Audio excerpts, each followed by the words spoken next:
L'émission que vous allez entendre a été créée avec les élèves du 3e A du Collège Oiseau Blanc de Cricto-Lesneval dans le cadre d'un dispositif du CRED. Nous traiterons durant cette heure du développement durable dans Cricto-Lesneval et ses environs. Nous irons rencontrer avec Gilliane, Victor et Nicolas le mouvement Extinction Rebellion de Fécamp. Nous suivrons le périple d'Axel Ferrard consacré à l'alimentation durable avec Émile, Mathis et Janice. Nous parlerons du tri sélectif au sein du collège en compagnie de Madame Crochemort, professeure de physique et responsable du club éco-délégué avec Mathilda, Gladys et Luna. Nous irons nous promener du côté de l'usine de méthanisation à Saint-Léonard avec Benjamin, Lola et Aurore. Puis nous irons voir avec Léane, Apolline et Perrine comment sont valorisés les invendus de la mer. Puis nous rencontrerons Cyriaque Le Tuilier pour parler de la protection de la Valleuse du Tilleul avec Manon, Églantine et Lou. Nous nous intéresserons au phénomène de l'érosion hydrique et des solutions trouvées avec Loris, Matt et Théo. À la maison rurale de Criquetot, nous irons récupérer des coquilles d'huîtres avec Delphine, Corentine et Selma. Enfin, nous questionnerons les habitants sur leur consommation de produits locaux avec Kevin, Quentin et Mathéo.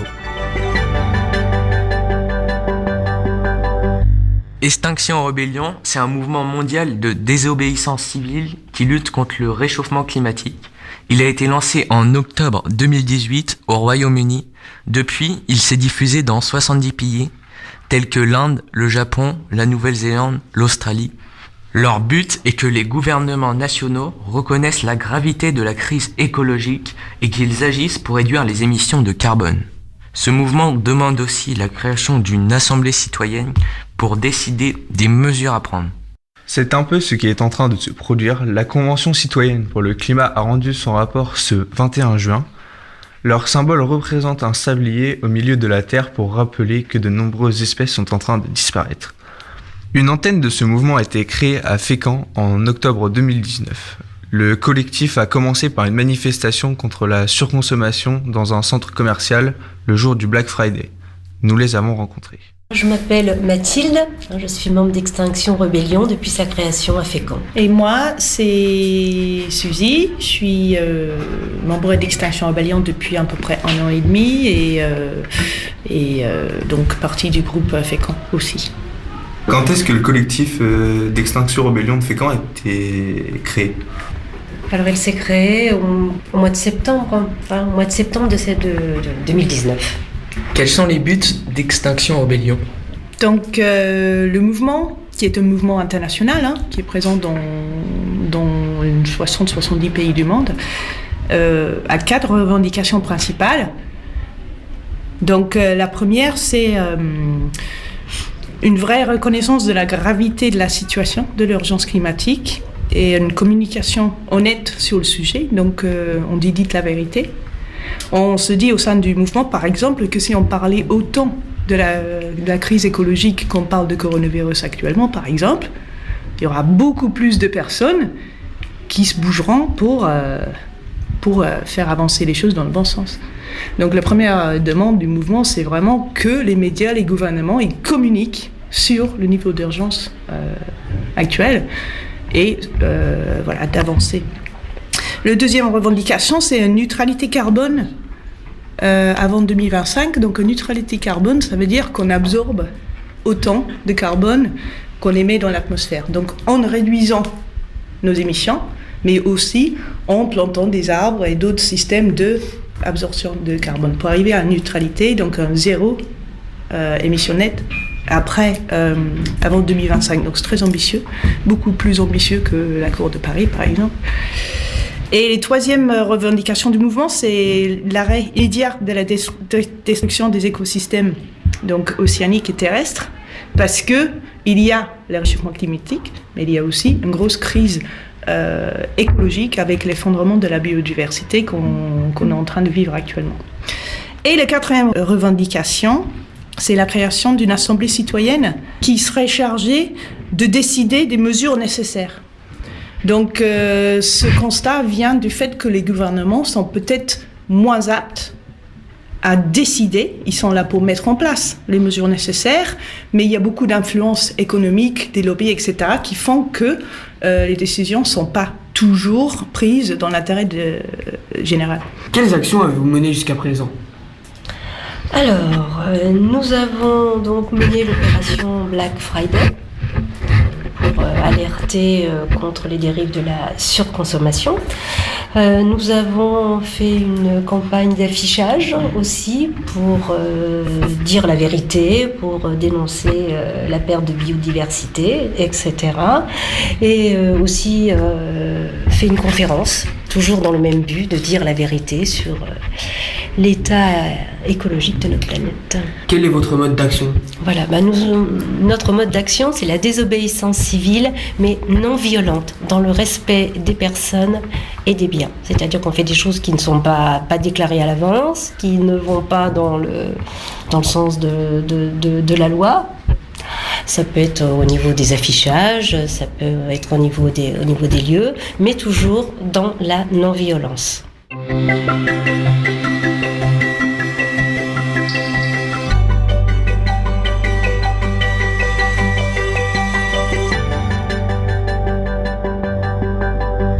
Portrait d'Axel Ferrard, défenseur d'une agriculture durable.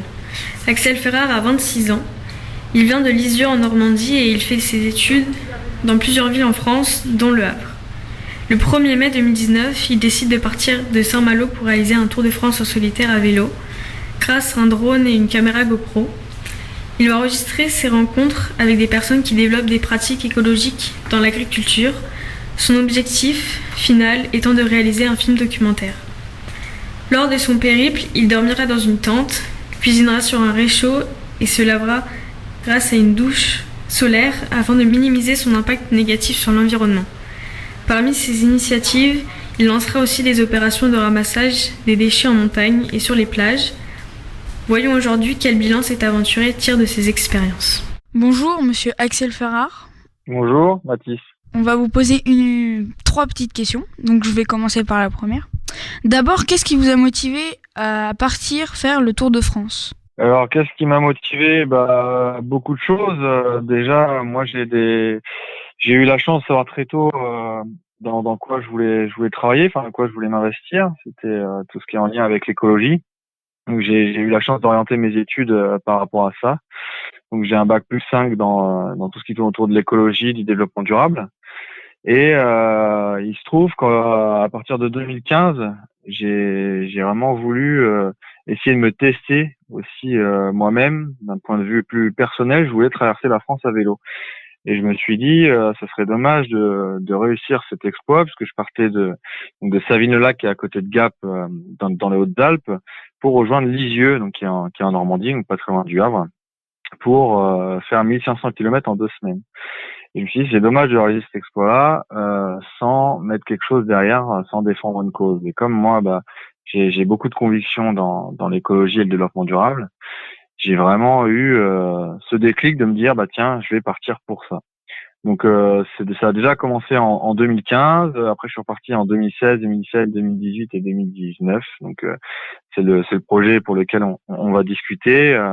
Un projet de 6 mois, mais à chaque fois c'était des projets en lien avec l'écologie et plus particulièrement en lien avec l'agriculture.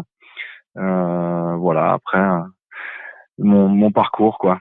Qu'avez-vous pu observer comme alternative en faveur d'une agriculture plus écologique ?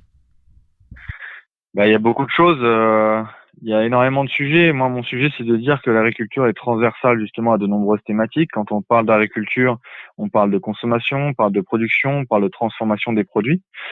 Et justement, par rapport à ça, je voulais montrer et démontrer le fait que quand on achète un produit, quand on achète un produit qui soit alimentaire ou pas, mais moi j'ai choisi tout ce qui est en lien avec l'alimentation, on avait, nous, en tant qu'individus, des impacts sur d'autres thématiques qui sont la mobilité, les déchets, la gestion de l'eau, des sols, le social, la santé. Et qu'en fait, quand on achetait un produit, c'était pas un acte anodin.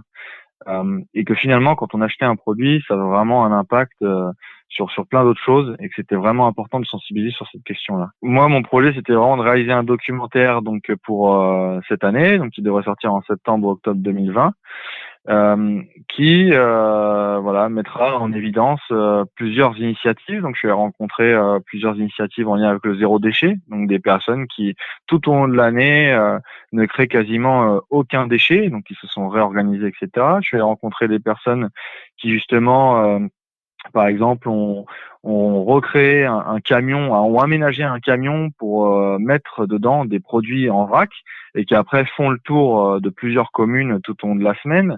Je suis allé rencontrer bien évidemment plein de producteurs, donc des maraîchers, des arboriculteurs, des personnes qui faisaient du fromage de chef, tous les produits laitiers, etc. Et qui m'ont montré aussi, eux aussi, comment via leur agriculture, ils participaient à la fois au bien-être de la population, parce qu'ils mettaient très peu de pesticides, au bien-être de l'environnement, puisque c'est des gens qui ont replanté des haies, qui ont replanté des arbres, qui mettent des nids, donc qui permettent d'avoir une biodiversité très diversifiée, et à côté respectent les sols et respectent vraiment tout l'environnement aux alentours, et en plus de créer ces conditions d'avoir des écosystèmes sains et naturels, qui en plus on recrée avec plein de biodiversité, etc., présent sur le site, où chacun a sa place. En plus, recréer du lien au niveau social, au niveau de leur environnement, ils vendent leurs produits locaux en fait, localement, ils vendent leurs produits localement. Donc ça permet, ils font souvent les marchés, ils participent souvent à des AMAP, associations pour le maintien de l'agriculture paysanne. C'est des personnes qui accueillent aussi beaucoup de public, donc on peut voir dans ces fermes-là comment sont faits, comment sont fabriqués nos produits. C'est quand même intéressant de savoir d'où ça vient, comment c'est fait, etc. Donc beaucoup d'initiatives dont je suis en train de regrouper vraiment les témoignages dans un documentaire qui verra le jour très prochainement. Mais c'est là qu'on voit vraiment le fleurissement de plein de choses et de plein d'acteurs en fait qui agissent au quotidien sur ces sujets-là, en lien avec l'agriculture ou pas, mais il y a beaucoup de choses qui se font aujourd'hui et c'était important pour moi d'aller les rencontrer en étant durable dans ma mobilité. Donc c'est pour ça, d'où le vélo, le kayak, le paddle et la randonnée pour mon projet de 2019. Quel impact vos actions ont-elles eu sur votre entourage et dans l'opinion publique ? Alors bien évidemment, avec un projet comme ça, l'objectif c'est aussi pas de se faire connaître. Moi, j'avais envie vraiment de me faire connaître pour faire connaître les causes que je défends, donc que j'ai pu expliquer juste avant. C'était vraiment ça le projet.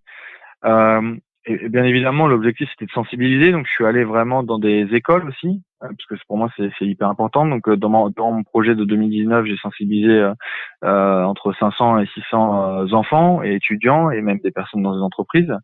C'était important pour moi de faire ça et je leur parlais comme ça. En fait, je leur montrais et démontrais encore une fois l'impact de l'agriculture intensive sur nos écosystèmes, mais en même temps, je leur montrais des solutions, des choses qu'on peut faire au quotidien pour essayer de faire évoluer cette agriculture vers un modèle plus sain.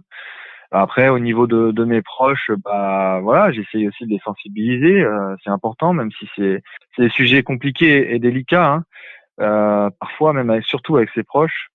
Donc il faut y aller doucement, mais en même temps, faut faire comprendre les choses, faire comprendre qu'on est obligé de changer aujourd'hui rapidement nos modes de consommation et notre façon de faire, de vivre carrément, complètement, même. Mais il faut dès aujourd'hui se mettre sur ce chemin qu'on appelle la transition écologique. C'est pas un chemin qui se fait en quelques jours, c'est plusieurs années. Mais si on s'y met petit à petit, qu'on agit au quotidien petit à petit, finalement, on se rend compte que c'est pas si compliqué que ça, que notre confort est pas forcément remis en question, mais qu'on revient dans une réelle cohérence par rapport au monde qu'on a créé aujourd'hui et il faut que toutes les entreprises, les agriculteurs, les consommateurs, les magasins de vente prennent leur part là-dedans et aillent dans une même vision et aillent dans une même direction pour faire changer nos consommations réellement, qui permettra derrière de changer nos productions, puisque c'est comme ça que ça fonctionne en fait. C'est aux gens plus on va consommer local, plus il y aura de producteurs locaux en fait. C'est aussi simple que ça. Merci beaucoup d'avoir répondu à nos questions. De rien, ça fait un grand plaisir et j'espère vous voir et puis tenir ce discours de vive voix et puis parler aussi de mon aventure face à vous. Ça peut être intéressant aussi. Oui, ça pourrait être intéressant. Je vous souhaite une bonne journée. Merci beaucoup. Merci à vous, une bonne journée. Au revoir. Alors rendez-vous en octobre 2020 pour découvrir le film d'Axel Ferrard sur l'alimentation durable.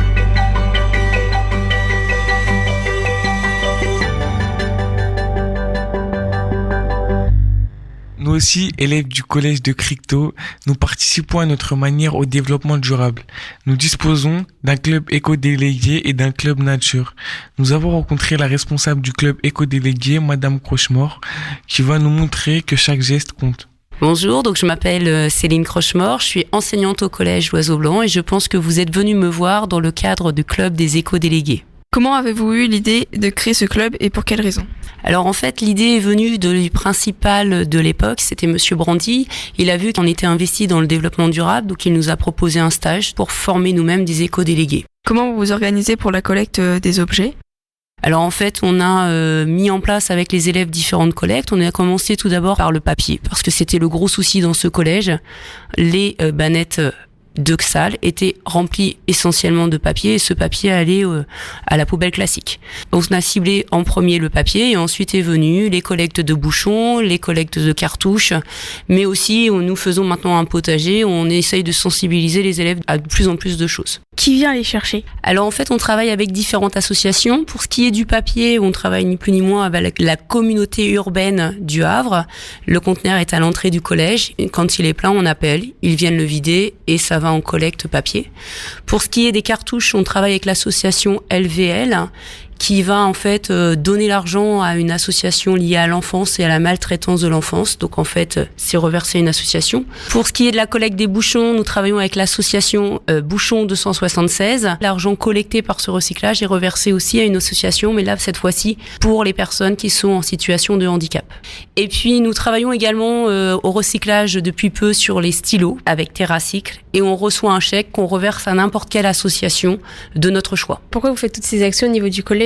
C'est pas les parents qu'on va réussir à éduquer, c'est pas les adultes qu'on va réussir à éduquer, c'est par l'enfant qu'on peut éventuellement changer les habitudes de consommation des parents. Donc en fait, on espère que ça ne reste pas qu'au niveau d'un collège et que ça s'étende au fur et à mesure à différentes générations. Et tout élève qui a été éduqué à ces gestes-là du quotidien, on sait que dans sa vie d'adulte, il y réfléchira par deux fois avant de jeter un déchet dans la poubelle classique. Tout du moins, on l'espère. Nous aussi, à notre échelle, nous pouvons faire des gestes simples pour protéger la nature.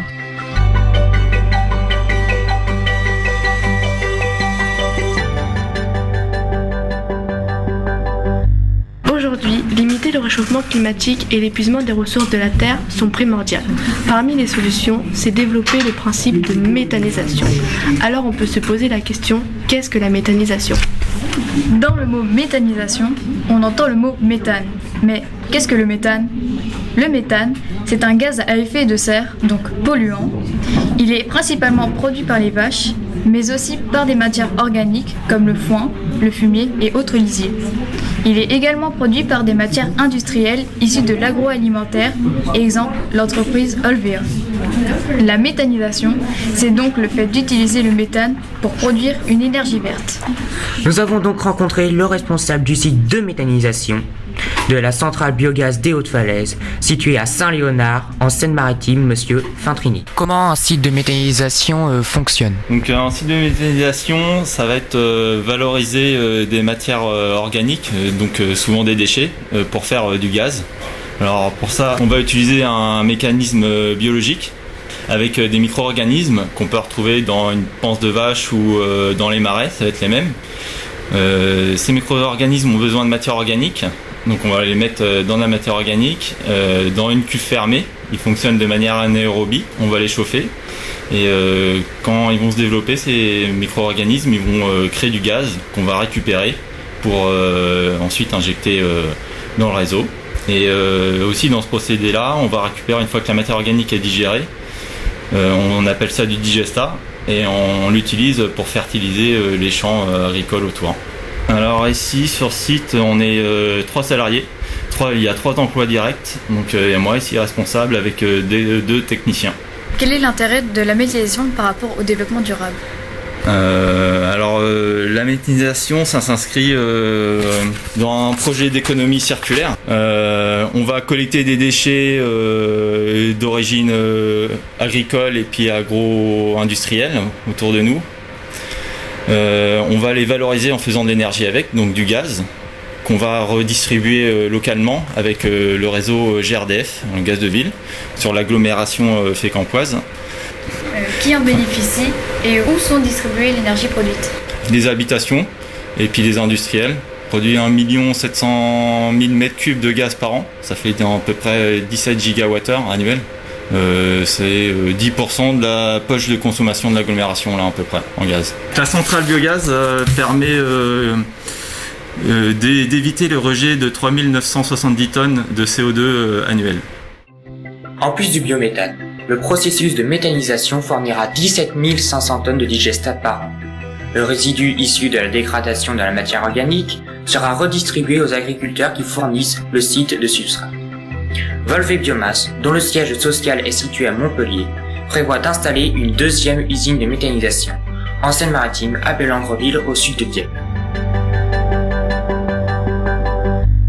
De notre côté, nous avons travaillé sur le thème de la surpêche et des invendus. Aujourd'hui, les ressources de notre planète s'épuisent, notamment celles de la mer, en raison de la surpêche.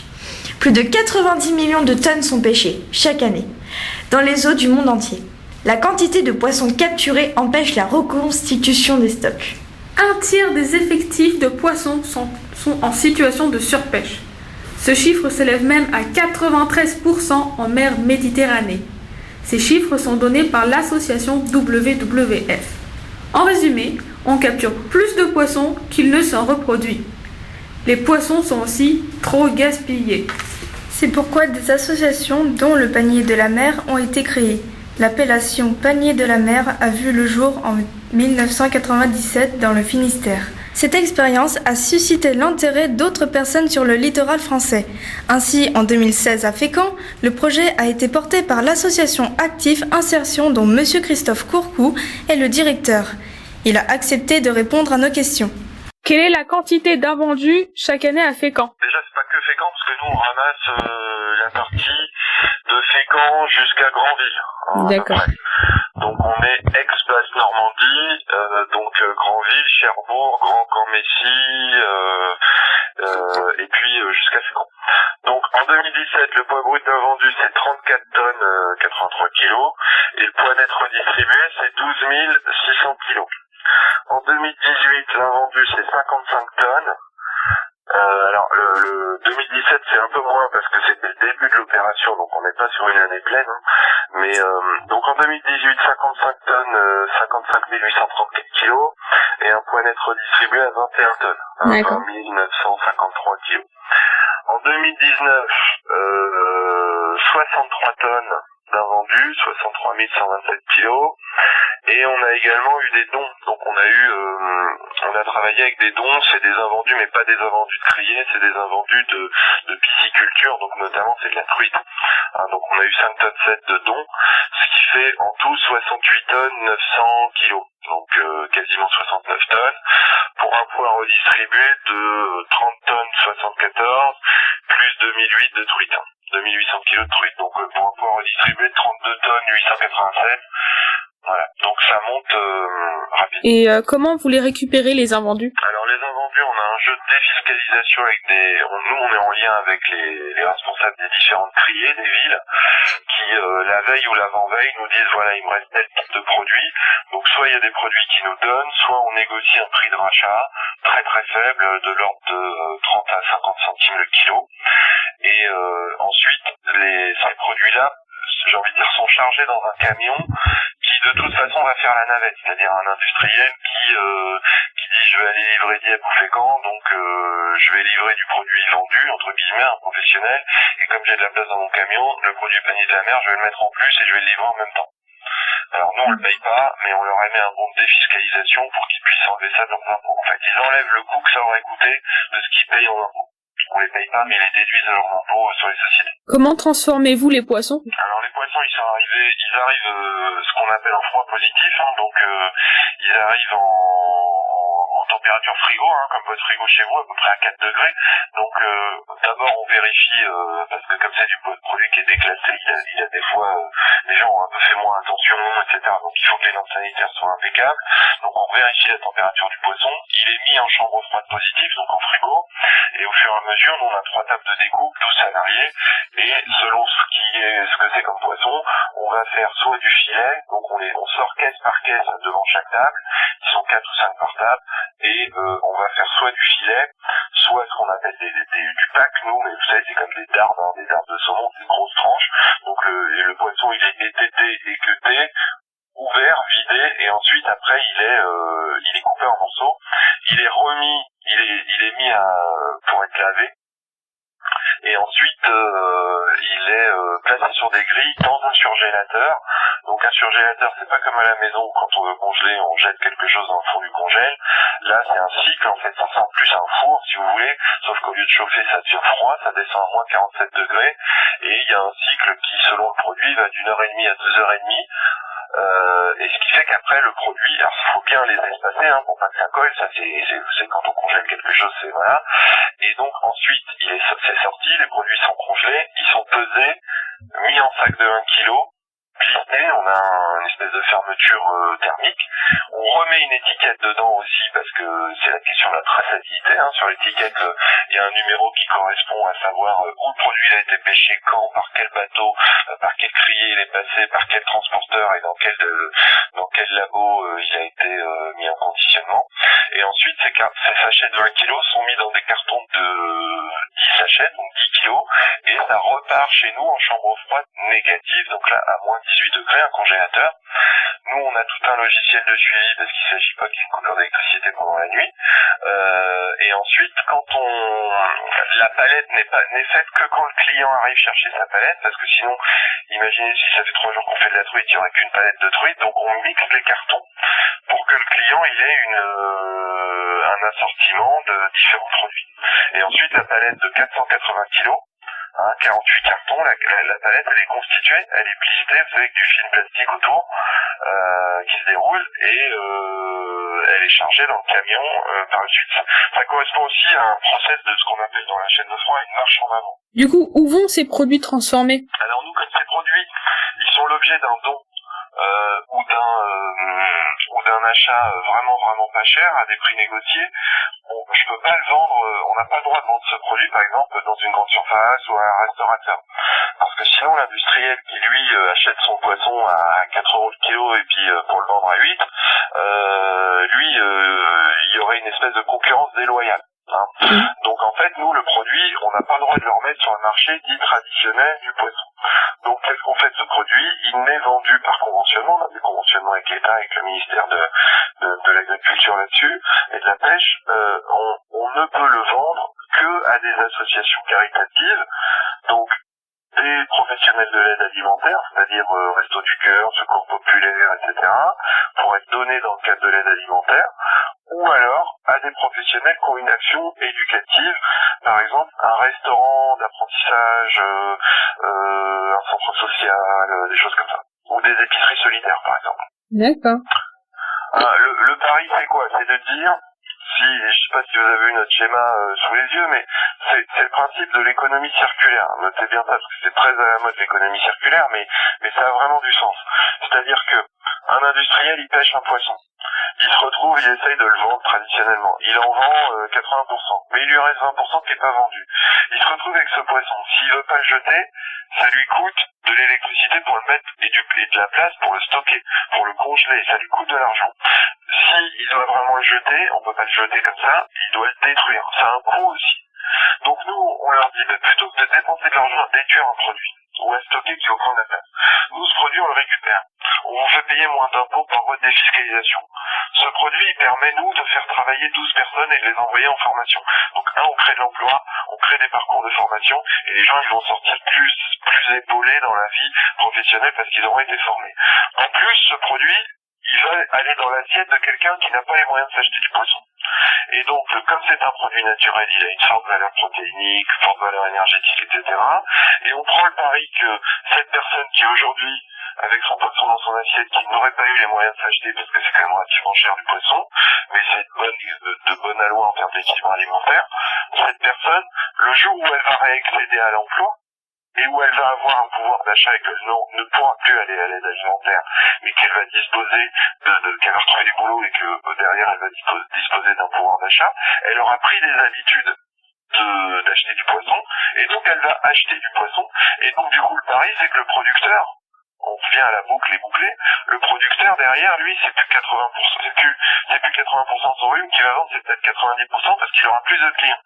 Vous voyez, donc on est vraiment sur ce principe d'économie circulaire vertueux qui à la fois évite de la destruction, protège la planète, crée de l'emploi, crée des habitudes alimentaires saines et crée un réseau de consommateurs. Quel est l'enjeu environnemental concrètement de l'association du panier de la mer?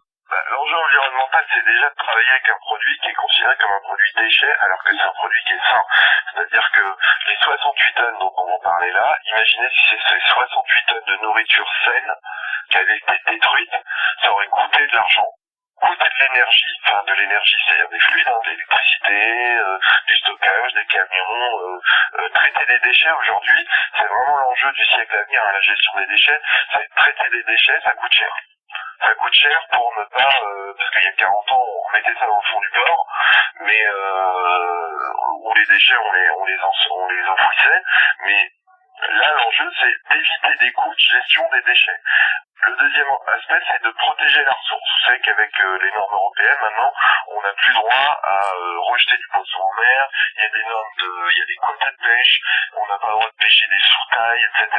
Donc il y a quand même un enjeu qui est fort pour protéger la ressource, que la ressource, en fonction du produit, elle puisse se renouveler suffisamment en mer et qu'il n'y ait pas de destruction d'espèces.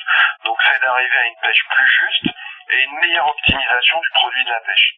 C'est-à-dire que l'enjeu, c'est que 100% du poisson qui est pêché dans un filet et qui remonte sur un bateau, 100% de ce produit soit utilisé. Il y a un autre aspect au niveau de la ressource. Nous, on a bien du déchet, vous avez bien vu le delta, on a à peu près 50% entre le produit qu'on récupère et le produit qu'on vend. Ça veut dire qu'il y a 50% de déchets. Il y a des têtes, des queues de poisson, des intestins, voilà. Donc ce déchet-là, il est également traité. Nous, on a un partenaire qui passe 2 à 3 fois la semaine récupérer nos déchets. Et je vais donner une mauvaise nouvelle, mais ces déchets, ils vont dans l'alimentation animale. Ils vont dans les croquettes pour chiens, pour chats, pour animaux, parce que toutes les parties du poisson vont être utilisées. Merci pour votre temps. C'était très intéressant d'apprendre tout ça. Je vous souhaite une bonne journée. Écoutez, je suis à votre disposition. Au revoir.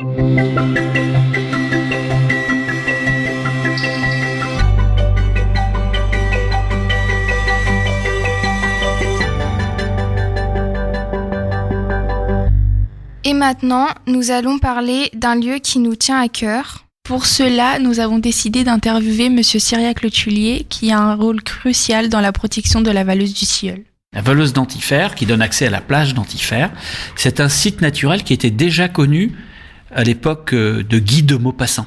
Vous trouverez un petit extrait sur Internet. Eh bien, vous allez voir, il y a une petite phrase qui explique que on accède à la plage d'Antifère par le vallon d'Antifère depuis le village du Tilleul. Et ça, c'était en 1877. Il y a 143 ans. Et déjà, à l'époque, il explique que c'est un très beau paysage, un joli vallon avec quelques ajoncs ici ou là. Ce site naturel, il a été menacé par la destruction à cause d'un projet de port pétrolier. Vous connaissez le port pétrolier de Saint-Jouin ? Il devait se faire ici. Toute la Valeuse devait être détruite par ce port. Et le port, ils l'ont pas fait à Antifère, ils l'ont fait à Saint-Jouin. Sauf qu'ils sont partis avec le mot Antifère sous le bras. Et c'est pour ça que beaucoup de gens confondent. Quand on parle de la Valeuse d'Antifère, beaucoup de gens disent la Valeuse du Tilleul, parce que dans l'esprit de ces gens-là, Antifère, c'est à Saint-Jouin. C'est la cuve à pétrole. Alors que c'est pas vrai. La vérité historique, sur les cartes historiques, Antifère, c'est bien ici. Il y a eu un projet de centrale nucléaire. Vous savez ce que c'est ? Oui. Ça a failli se faire ici. C'est le deuxième risque de destruction de la Valeuse. Et il y a eu un projet de construction d'habitation en villégiature. Toute la Valeuse devait être urbanisée. Je ne sais pas si vous connaissez Bruneval. Oui. Vous avez vu toutes les maisons. Oui. Vous connaissez Yport, oui. Ou Vaucotte. Ah oui. Il y a des maisons partout.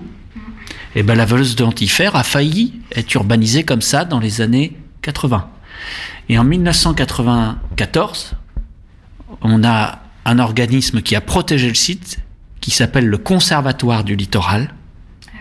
Le Conservatoire du Littoral, c'est un organisme public qui est sous la responsabilité du ministère de l'écologie, donc c'est l'État français. Le Conservatoire du littoral a acheté la Valeuse.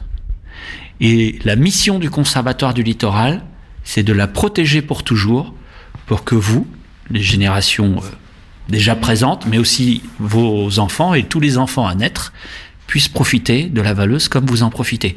Soit vous en allant vous y promener à cheval, soit les naturalistes en allant observer la faune, soit quand on est enfant, qu'on fait des visites nature, enfin, ou des balades familiales, etc. Grâce au Conservatoire du littoral, on peut espérer que la Valeuse, elle sera protégée pour toujours. Quel est votre rôle pour protéger la Valeuse ? Alors, on exerce un rôle de garde du littoral. C'est le terme générique, garde de la nature. Donc, c'est un travail de surveillance, mais également un travail de gestion et d'animation. Comment conciliez-vous activité humaine et préservation du site ? Alors, sur le site naturel, il y a énormément de fréquentation. On avait fait un comptage du nombre de personnes qui viennent sur la Valeuse chaque année, et on était arrivé au chiffre de 150 000 personnes. Ces 150 000 personnes, ils vont exercer une pression sur la nature par le piétinement. Donc si on veut éviter que les gens piétinent partout, il faut les inviter à rester sur les chemins. Donc entretenir les chemins, c'est une manière d'inviter les gens à rester sur les sentiers. Ces 150 000 personnes, parmi elles, il va y avoir des gens qui vont essayer d'aller se promener à l'intérieur du site et qui vont déranger la faune sauvage, déranger les chevreuils. Eh bien là, ça passe aussi par de l'éducation, des explications, de la pédagogie pour que les gens respectent le site naturel. Quelles difficultés pouvez-vous rencontrer ? En termes de difficultés, on a 3 grandes problématiques. On vient de citer celle de la fréquentation humaine. C'est vrai qu'il y a beaucoup de monde. Et quand il y a trop de monde, la nature en souffre. Deuxième difficulté, deuxième problème, c'est l'érosion. On sait que dans la Valeuse, c'est un peu comme une gouttière. Il y a toute l'eau des champs qui s'écoule dedans et ça va creuser des ravins, des ravines qui vont dégrader le site. Et la troisième difficulté, ça concerne l'entretien. C'est un site naturel qui évolue naturellement et l'évolution naturelle dans la nature, ça va vers le boisement. Donc c'est la forêt qui pousse partout. Donc tout dépend des objectifs qu'on se donne dans la Valeuse. Est-ce qu'on veut que la forêt pousse jusqu'en bordure de falaise, ou est-ce qu'on veut en garder un petit peu et avoir des espaces sans arbres qui nous permettent de voir loin, d'avoir un beau paysage. On est sur un site touristique, il y a beaucoup de visiteurs qui viennent ici. Qu'est-ce qu'ils veulent ? Ils veulent des beaux paysages. Donc on fait pâturer des vaches, des ânes, des chèvres et des chevaux qui permettent d'éviter que la forêt ne pousse sur l'ensemble du site.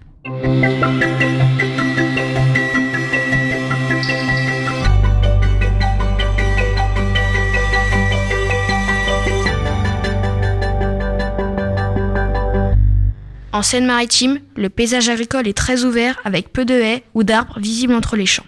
Aussi parce qu'il pleut beaucoup, dans notre département, l'eau qui s'écoule à la surface du sol provoque un phénomène d'érosion hydrique, surtout dans les zones pentues. Sous la force de l'écoulement des eaux de pluie, la surface de la terre est usée et elle perd de précieux minéraux qui servent normalement à la croissance des cultures. Les 3/4 du territoire du Pays de Caux sont concernés par l'érosion hydrique. Pour en savoir plus et découvrir comment on peut lutter contre ce phénomène, nous avons rencontré Madame Estelle Vaudry, qui travaille pour la communauté de communes Le Havre Seine Métropole. Quel est votre engagement par rapport à l'érosion hydrique ? Alors, au sein de la communauté urbaine de la Seine Métropole, on met en place, sur la base du volontariat avec les agriculteurs, ce qu'on appelle des aménagements d'hydraulique douce.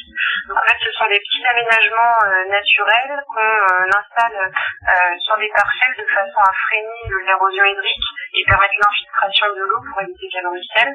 Et ce qu'on appelle aménagement d'hydraulique douce, ça va être des aménagements de type haie, des fascines, donc ça va être des tressages de bois, des mares qui vont pouvoir récupérer l'eau qui ruisselle, ou ce qu'on appelle aussi des PLC.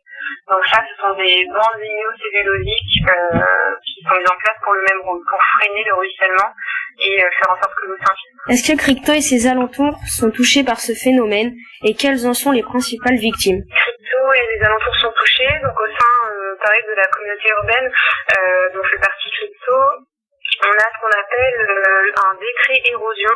Donc en fait c'est un outil réglementaire qui met en évidence justement ce problème d'érosion hydrique et du coup qui essaie de trouver des solutions. Donc on a du coup des outils pour inciter les agriculteurs à mettre en place ces fameux aménagements d'hydraulique douce dont j'ai parlé précédemment et qui donc permettent d'essayer de résorber ces problèmes. Les principales victimes, on peut en citer 3 grandes. Déjà principalement l'agriculteur, puisque quand il y a de l'érosion sur sa parcelle, il va avoir des problèmes de récolte, des problèmes aussi pour travailler le sol, parce qu'on peut avoir de l'érosion qui peut être très importante avec plusieurs dizaines de centimètres de profondeur sur d'érosion.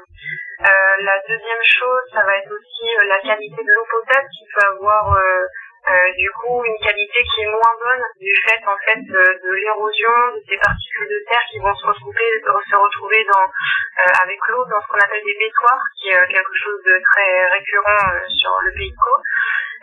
Et en fait toute cette eau qui s'infiltre très rapidement dans les bétoirs va se retrouver dans le sous-sol, dans les nappes phréatiques, qui va ensuite, c'est toute l'eau qui est récupérée, qui est collectée pour être distribuée au robinet. Donc deuxième impact sur cette qualité-là. Donc c'est aussi un engagement de la collectivité de travailler auprès des agriculteurs pour protéger l'eau qu'on vient puiser et distribuer aux usagers. Et le troisième enjeu, c'est aussi les biens, ce qu'on appelle l'enjeu des biens et des personnes. Donc là, ça va être des problèmes d'inondation. Donc des inondations, en fait, tout ce ruissellement, à un moment donné, va se concentrer et puis va pouvoir impacter du bâti. Donc ça peut être une habitation ou un garage, mais aussi des inondations de route avec des dépôts de boue assez importants qui fait que derrière, ça peut engendrer des accidents ou forcément du coup des coûts supplémentaires de nettoyage. Quelles actions avez-vous mises en place depuis ce constat? Donc le constat, en fait, on a eu des grosses problématiques d'inondation dans les années 90-2000, donc il a déjà fallu régler le problème vraiment d'inondation. Donc il y a ce qu'on appelle des gros aménagements de bassins de rétention qui ont été installés. Donc ça c'est un autre volet. Et ça a toujours été fait en parallèle. Ce problème d'érosion hydrique, il a toujours été fait en parallèle.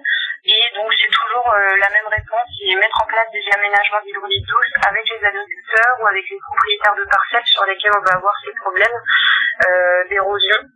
Donc ça c'est une partie de la solution et l'autre partie aussi c'est d'essayer de discuter toujours avec les agriculteurs parce que des fois on n'est pas forcément obligé de mettre en place quelque chose, on peut aussi essayer de voir au niveau des pratiques de l'agriculteur lui-même, changer le centre de travail de la parcelle ou des rotations ou en fonction des cultures très sensibles comme par exemple la culture de pommes de terre qui va induire des problèmes d'érosion assez importants. Du coup de voir s'il n'y a pas des aménagements qui pourraient compenser ce phénomène pour essayer de limiter au maximum. Faut avoir en tête qu'en fait toute l'eau qui ne peut pas s'infiltrer va forcément ruisseler et dès qu'il y a du ruissellement, derrière on aura de l'érosion des sols, donc des cours un peu plus lourds. Donc voilà les actions qu'on a en place auprès des exploitants et puis aussi auprès des communes pour voir quand c'est possible de le faire. Êtes-vous satisfaite? Oui, on est satisfait, on arrive à solliciter, à mobiliser les agriculteurs. Après, il y a encore du travail. Là, dernièrement, on a eu un hiver assez important en termes de pluviométrie. Donc, on a des éléments, des nouveaux éléments qu'on connaissait pas ou des éléments qui avaient été aménagés et puis on a de nouveau des problèmes d'érosion. Donc il y a encore du travail à faire, mais ça va dans le bon sens. On arrive à mobiliser les exploitants qui remettent en cause leurs pratiques aussi, qui se posent des questions, et puis nous on arrive à trouver des outils pour les aider dans ce sens-là. Très bien, on vous remercie pour cette interview, Madame Estelle Audrey. De rien, merci. Ainsi, en près de 20 ans, ce sont 288 km cumulés de haies et talus qui ont été aménagés en Seine-Maritime pour faire barrière à l'érosion hydrique. L'implantation de ces haies de bocage a aussi d'autres bienfaits. Elle permet de protéger les villages du vent, mais surtout de maintenir une biodiversité animale et végétale. Alors, ouvrez l'œil, vous verrez le changement. problème très important touche notre planète, le réchauffement climatique. Le réchauffement climatique est entre autres causé par les déchets qui émettent du gaz à effet de serre. La France a décidé d'agir pour la planète. Elle a mis en place en 1974 un système nommé tri sélectif. Le tri sélectif consiste à trier et à récupérer les déchets selon leur nature pour faciliter leur recyclage. Les métaux, papier, verre, déchets alimentaires sont ainsi triés. Certaines associations, comme la Croix-Rouge, recyclent les vêtements, les objets, pour leur donner une seconde vie. Dans le canton de Cricto-Lesneval, la maison du canton récupère les coquilles de moules, d'huîtres et de Saint-Jacques pour les recycler. Nous avons interrogé Jean-Pierre Richer, ancien directeur des services de la maison du canton, à propos de cette initiative. Qui s'occupe de la récupération des coquilles vides ? Les coquilles vides, ça participe aussi au tri sélectif, puisque l'idée, c'est de sortir du volume d'ordures ménagères tout ce qui ne brûle pas. Comment les coquilles vides sont-ils recyclées ? Les coquilles vides sont recyclées de plusieurs façons. Ça passe systématiquement par du broyage, puisque par définition, ça ne brûle pas. Certaines ordures sont incinérées, par exemple. C'est broyé, ça se transforme en poudre, et cette poudre, elle peut être épandue en agriculture comme amendement, donc ça ramène, c'est du minéral, donc ça, c'est bon pour la terre. Ou sinon, il y a un autre exutoire qui concerne les travaux publics, donc et la maçonnerie, puisque à Cailleux, dans la Somme, pas très loin d'ici, on transforme les coquillages, comment dirais-je, en petits pavés de rue. Ça a l'avantage, mélangé avec les matériaux traditionnels qui constituent les pavés, le grès, la silice, enfin, etc., d'être perméables. Donc ça permet à l'eau, en effet, de percoler dans le sol. Donc on gagne sur tous les tableaux. Ça a un coût, faut pas. De toute façon, le recyclage, ça a toujours un coût, mais il faut savoir ce qu'on veut. Donc, l'ordre de grandeur, c'est de l'ordre de 20% plus cher qu'un pavé traditionnel. Et ça a aussi l'avantage d'avoir un aspect extérieur qui est assez esthétique, puisque les coquilles sont pas uniformes. Donc, et ça fait des petits points de mica sur les pavés.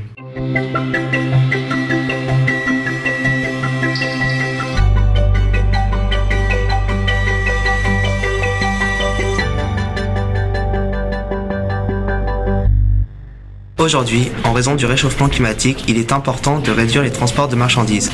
Selon l'association France Nature Environnement, depuis 2008, le transport de marchandises représente 34% de la pollution mondiale.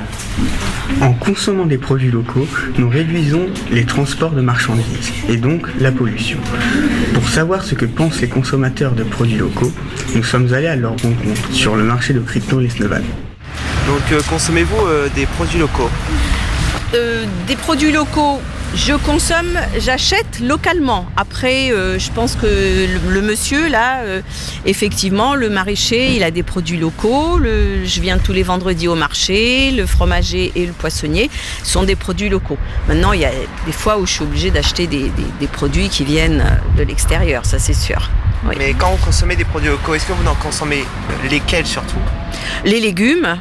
Les légumes, là chez le fromager, j'achète des yaourts, qui sont fabriqués par lui, des fromages aussi qui sont locaux, des volailles. De toute façon, je sais que chez le boucher et chez le charcutier aussi, ils ont des produits locaux. Le charcutier, ils ont leur propre port, puisque ça s'appelle le port des Falaises, donc c'est leur propre production.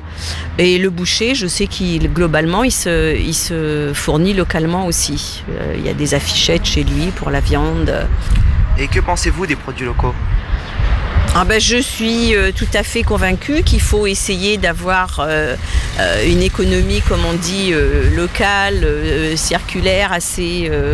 C'est important pour déjà permettre à des personnes dans le coin où on habite de vivre aussi. Et puis pouvoir avoir une traçabilité des produits plus facilement. Ça fait partie de l'écologie quand les produits ne prennent pas l'avion pour venir des antipodes. Bon, même si ça m'arrive évidemment d'acheter des kiwis qui viennent de loin ou pour effectivement faire une salade de fruits un jour. Il y a une convivialité, c'est voilà, par rapport au supermarché, même si par politesse on touche deux mots avec les caissières, c'est pas la même chose et ça permet un lien social qui est quand même aussi important. Pourquoi vous aimiez les produits locaux ? Parce que je préfère favoriser les produits qui viennent à proximité de mon habitation. Et ça vous arrive d'acheter autre que des produits locaux ? Non, j'essaye régulièrement d'acheter des produits locaux. Que j'aille au marché de Bonneville ou que je vienne ici, je m'arrange pour acheter des produits locaux. Moi, je suis très produits locaux. Disons que, vous voyez, je suis sur le marché et puis j'ai un jardin. On a des volailles, des choses comme ça dans notre cour. Donc, j'achète... je veux dire pratiquement jamais de choses sous vide ou machin. On est très frais, produits frais. Je vais chez le boulanger, je vais chez le boucher, le charcutier. J'aime tout ce qui est locaux. Et quand on va dans une région, on aime bien goûter les produits locaux. Vous faites confiance donc à tous les vendeurs que... Ah oui. La preuve, je ne serais pas là si je trouve qu'il n'y a pas assez de monde qui vient sur le marché, mais disons que ça, on ne peut pas forcer les gens, on ne peut pas les pousser. Mais moi, tous les vendredis, je viens sur le marché de Cricto parce que j'ai été commerçante moi aussi. Donc, on est content quand les gens viennent chez nous. Donc, il faut que tous ces gens vivent aussi. Est-ce que vous consommez des produits locaux ? Ah oui, tout le temps.